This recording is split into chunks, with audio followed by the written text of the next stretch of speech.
When the galaxy voted to exile Earth, they thought humanity would simply fade away, but they underestimated Earth's greatest weapon, its unbreakable will to survive. Witness the epic battle for survival as humanity fights back with everything it's got. This is not just a fight for existence, it's humanity's declaration that we will never be forgotten. Prepare for a story of defiance, power, and revenge.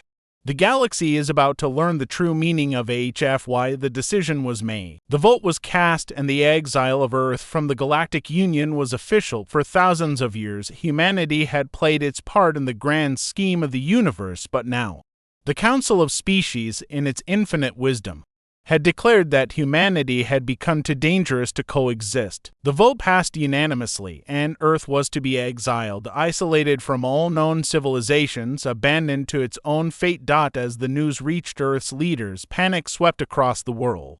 Governments scrambled to respond, scientific communities raced to find solutions, and ordinary people were filled with dread. Yet, amidst the chaos, there was a defiance that simmered just below the surface.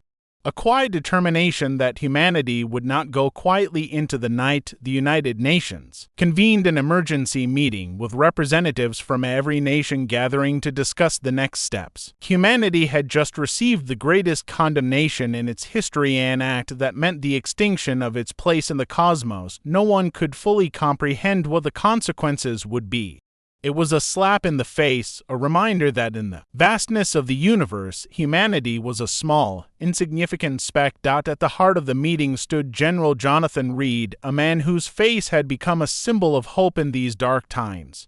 A former military leader, he had risen to power not through politics but through sheer will and determination. He had built an international coalition of governments and corporations, uniting them under the banner of survival, and now it was time to act. "We're not just going to roll over and let them exile us," Reid said, his voice resonating with the authority of someone who had seen war and understood its harsh realities. "We are humanity. We don't bow to anyone. If they want to exile us, they'll have to face us first." Reid's words sent a wave of shock through the room.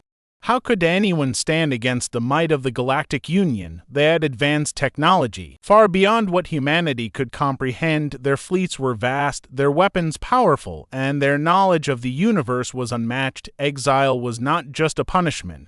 It was a death sentence, yet Reid's confidence ignited something in the hearts of the people in the room. Could it be possible? Could humanity really fight back? "We will make our own rules," Reid continued. "If they want to cast us aside, we will show them what humanity is capable of. We've been overlooked, underestimated for far too long now. We make them regret that mistake. It's time to show them the true meaning of HFY." Humanity's war cry echoed through the halls of the United Nations. HFY humanity, F*******. Yeah. It wasn't just a slogan.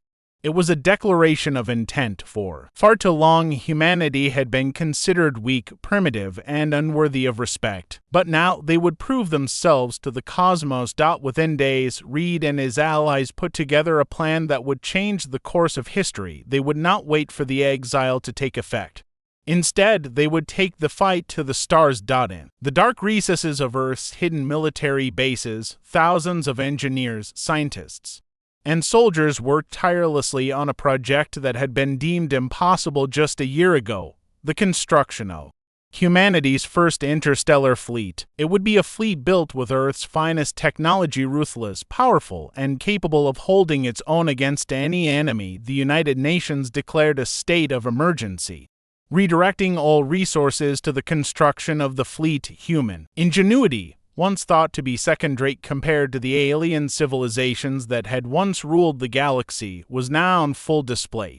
New propulsion systems were developed that allowed humanity's ships to traverse the stars faster than ever before. Advanced weaponry built using Earth's resources and designs was incorporated into the ships, and perhaps most importantly, humanity's military leaders ensured that every member of the fleet was trained to fight not just for survival but for revenge. As the months passed, Earth's fleet began to take shape. Massive ships, capable of carrying thousands of soldiers, were launched into orbit. Smaller, faster vessels were designed for hit-and-run tactics. Drones, equipped with advanced weaponry, were scattered across the galaxy.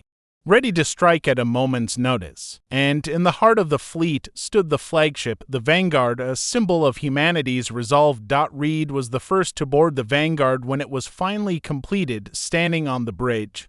Staring out at the vastness of space, he felt a sense of purpose wash over him. This was the moment when humanity would no longer be a footnote in the history of the universe. They would be the ones writing the story now. "We are going to make them regret their decision," Reid said, his voice steady but filled with the weight of his responsibility.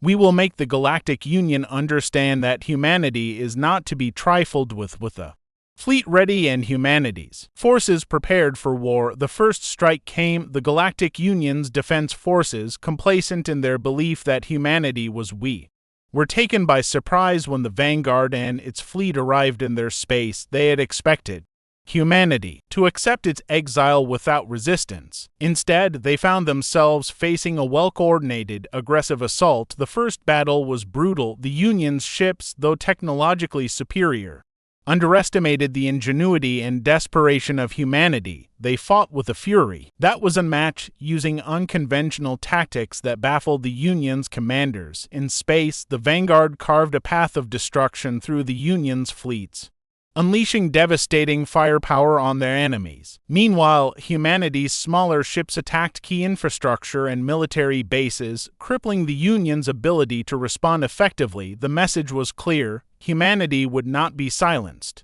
As the war raged on, the Galactic Union began to realize the gravity of their mistake. They had written humanity off as an insignificant species, a fleeting civilization unworthy of attention, but now they saw firsthand the tenacity and resilience that defined humanity.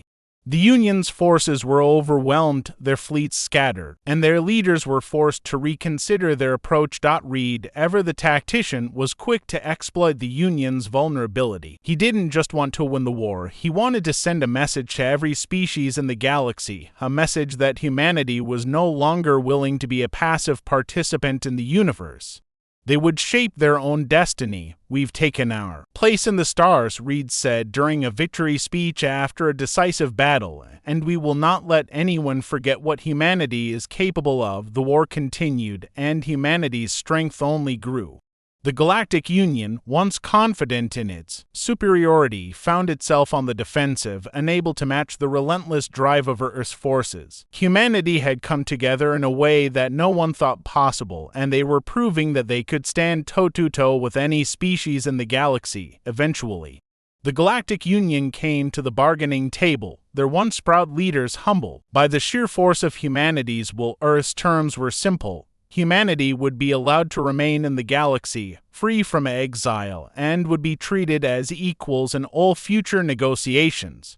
The Council of Species, once certain that humanity's exile was a foregone conclusion, now found itself forced to accept the new reality. Humanity had made its rules clear, and from that day forward, no one would ever underestimate the strength of Earth's resolve. The universe would never forget the day humanity proved that even when pushed to the brink of annihilation, it would rise up and fight for its place among the stars. For in the end, the greatest strength of humanity wasn't its technology or its weapons, it was the unyielding spirit that burned within every human heart. And that spirit would carry humanity to new heights, leaving behind a legacy that would last for eons.